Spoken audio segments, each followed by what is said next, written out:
사랑하는 성도 여러분, 오늘 우리는 하나님의 절대적인 주권을 바라본 다윗이라는 제목을 가지고 함께 말씀을 나누려고 합니다. 오늘 우리가 읽은 본문은 다윗의 기도입니다. 특히 이 성전 건축 준비를 마무리하며 이 하나님께 감사함으로 기도를 드리고 있는 것입니다. 그렇다면 오늘 이 기도의 내용, 이 말씀을 보고 우리 성도님들께서는 어떤 첫 인상을 받으셨습니까? 우리는 이 다윗의 기도를 보며 우리의 기도를 돌아보게 됩니다. 더욱이 우리 기도의 핵심, 이 기도의 방향을 알게도 됩니다. 다윗을 보십시오. 기도의 내용이 어떠합니까? 하나님, 제가 성전 건축 준비를 다 완료했습니다. 주님, 제가 했습니다. 건축을 제가 이렇게 준비했으니 나의 무엇인가를 들어주십시오와 같은 기도를 합니까? 아닙니다. 오히려 자신은 뒤로 두고 하나님께서 말씀하신 대로 자신의 아들인 이 솔로몬이 이 성전 건축을 잘 마무리할 수 있도록 기도합니다. 하나님의 시선과 주권 속에서 기도하고 있는 것입니다. 나아가 오늘 기도 속에는 더 놀라운 은혜가 숨겨져 있는데요. 그것은 바로 다윗이 오늘 기도를 통해 하나님이 누구신지, 그리고 그 하나님 앞에서 우리는 어떤 행동을 하며 나아가야 되는지를 보여준다는 것입니다. 분명 이 성전 건축 준비를 마치고 하는 기도임에도 불구하고 이 성전 건축에 관한 내용보다는 하나님에 관한 내용, 그리고 그 하나님 앞에서 내가 어떻게 살아가야 되는지를 더 보여주고 있는 기도가 오늘 이 기도인 것입니다. 그렇다면 왜 다윗은 이러한 기도를 하고 있는 것일까요? 더욱이 오늘 본문 어디에서 하나님을 향한 모습이 나타나며 그 은혜가 주는 유익은 무엇일까요? 본문을 살펴보며 함께 나누도록 하겠습니다. 먼저 본문 10절을 보면 다윗은 가장 먼저 하나님을 송축하며 찬양받기 합당하신 분이라고 기도합니다. 우리 조상 이스라엘 하나님 여호와여, 주는 영원부터 영원까지 송축을 받으시옵소서.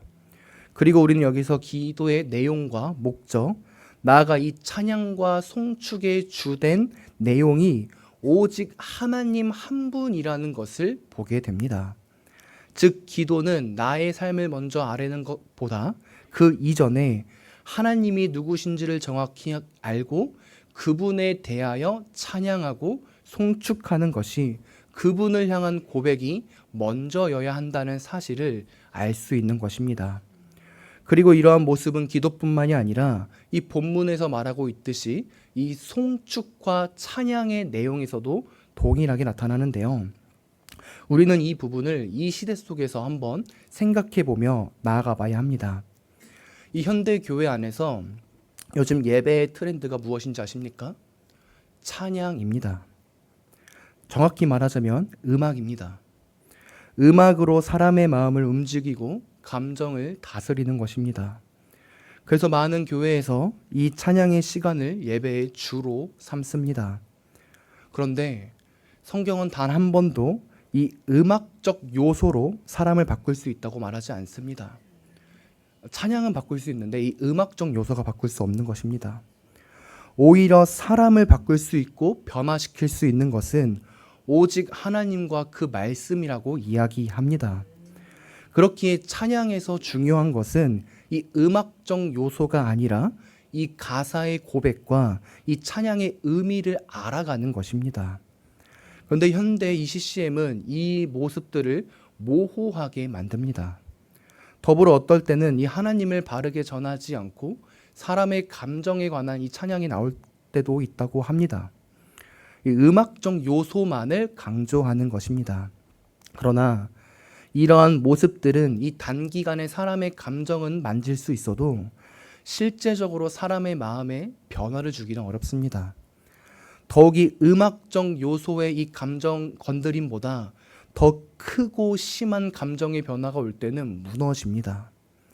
그래서 우리는 찬양과 송축함에 있어 이 감정에 치우치기보다는 그 찬양의 가사의 고백을 보며 하나님이 이런 분이셨고 이런 은혜를 나에게 주셨구나라는 것을 믿으며 그 은혜 속에서 찬양을 부를 때 하나님이 함께 하시는 것입니다.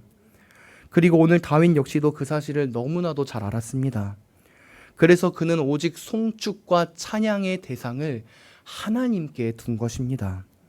분명 성전 건축을 다 마치고 이 마침으로 기뻐하는 찬양을 만들 수 있고 노래할 수 있었음에도 불구하고 다윗은 가장 먼저 이 송축과 찬양의 대상을 하나님께로 둔 것이지요. 그리고 우리는 이러한 다윗의 모습을 보며 우리의 찬양과 기도의 모습을 돌아보게 됩니다. 우리는 어떻게 찬양을 하고 기도합니까? 나의 기분에 맞추어서 기도하십니까? 아니면 나의 감정에 울림이 없으면 찬양을 못 하십니까? 아닙니다. 우리의 찬양과 기도의 목적은 오직 하나님이시기 때문에 나의 감정의 유무와는 상관없이 그 가사와 기도의 내용의 고백을 가지고 우리는 찬양과 기도를 할 수 있습니다. 그리고 놀랍게도 다윗 역시 이 자신의 모든 삶 속에서 이와 같은 기도와 찬양을 고백했습니다. 어디서 나타납니까? 다윗이 만든 시편들을 보십시오. 이 최고의 찬양이라고 불려지는 이 시편, 최고의 기도라고 불려지는 이 시편의 말씀들을 보십시오. 모든 시편이 하나님 중심적입니다. 하나님 중심적으로 찬양하고 기도했던 다윗의 모습을 볼 수 있는 것이지요. 계속해서 말씀을 봅시다. 놀랍게도 다윗의 이러한 신앙은 이 11절에서 더 두드러지게 나타납니다. 11절을 보십시오. 이렇게 말합니다.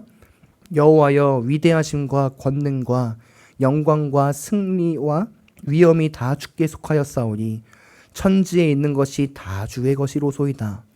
여호와여 주권도 주께 속하였사오니 주는 높으사 만물의 머리이심이니이다. 아멘. 다윗이 무엇을 기도합니까? 모든 것이 다 주께 속해 있다 합니다. 모든 것이 다 주의 것이라고 합니다.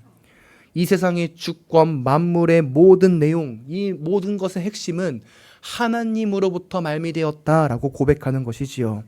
더욱이 12절을 보십시오. 우리에게 주어지는 부와 존귀, 나아가 이 만물의 나타남, 더욱이 그 만물 가운데 권세와 능력 모두가 세상의 어떠한 것이 아닌 우리 주님의 손에 달려있다고 합니다. 어떤 의미일까요?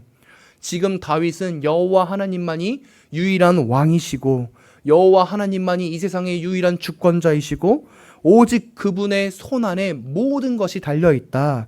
즉 다윗은 하나님의 절대적인 주권 사상 아래 은혜를 고백하고 기도하고 있는 것입니다.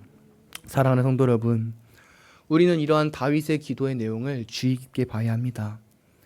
다윗은 자신이 왕이었음에도 불구하고 자신을 최고의 자리로 두지 않습니다. 오히려 본문 15절에서 말하고 있듯이 자신을 이방 나그네와 거류민으로 여깁니다. 나그네와 거류민이 어떤 자입니까?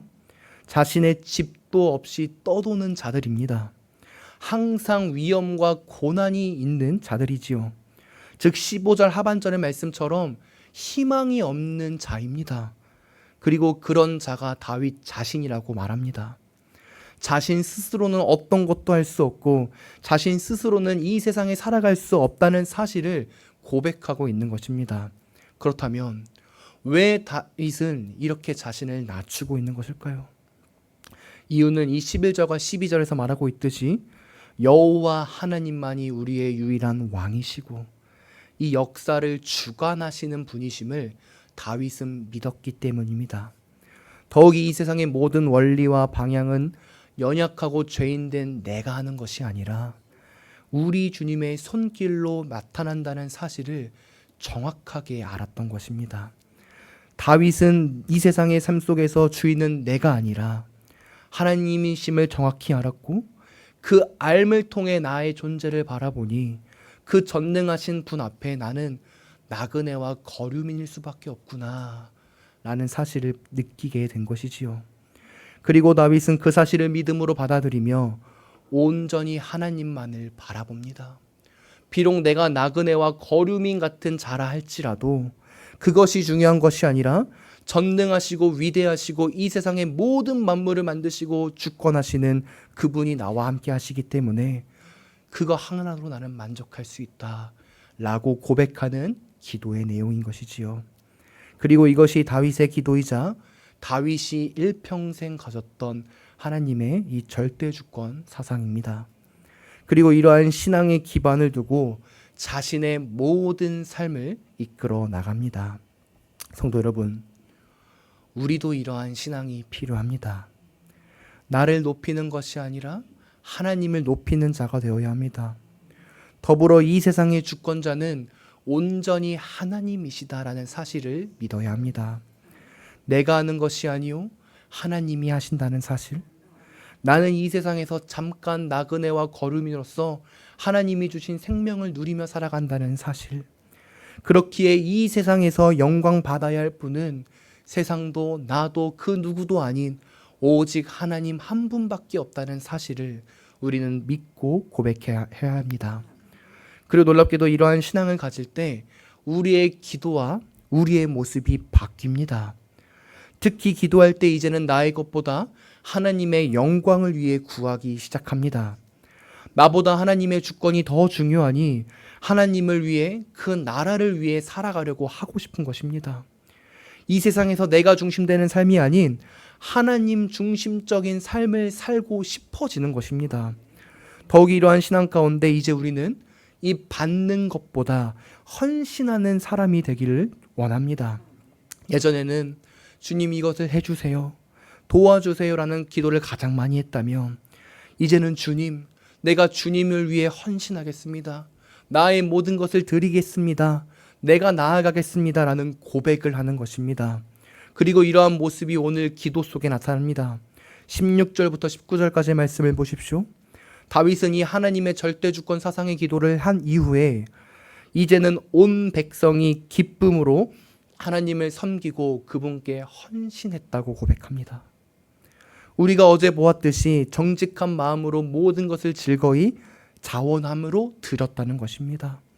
그 내용을 감사로 고백하는 것이지요. 사랑하는 성도 여러분, 이것이 신앙의 성숙입니다. 하나님을 온전히 믿고 나아간 자는 이제 자신의 것보다 교회를 위하여 하나님의 영광을 위하여 나아가는 것입니다. 분명 나의 필요가 있을 때 우리는 우리의 것을 기도할 수 있습니다. 그러나 이제는 예전과 같이 나의 것만을 위하여 기도하지는 않습니다. 하나님이 원하시는 것을 생각하며 그분의 나라가 이 땅 가운데 임하기를 간절히 바라며 기도하는 것입니다. 연약한 성도를 위하여, 교회를 위하여, 하나님 나라를 위하여 기도하는 것이지요. 그리고 이제는 받는 신앙이 아닌 주님께 드리는 헌신의 신앙 생활을 하게 됩니다. 사랑하는 성도 여러분, 이제 말씀을 마무리하려고 합니다. 오늘 본문 속에서 다윗은 이 성전 건축 준비를 마무리하며 여호와 하나님께 기도합니다. 그리고 놀랍게도 그 기도의 주된 내용은 하나님 성전 건축과 관련된보다는 하나님의 절대 주권과 그분을 향한 마음의 고백을 기도합니다.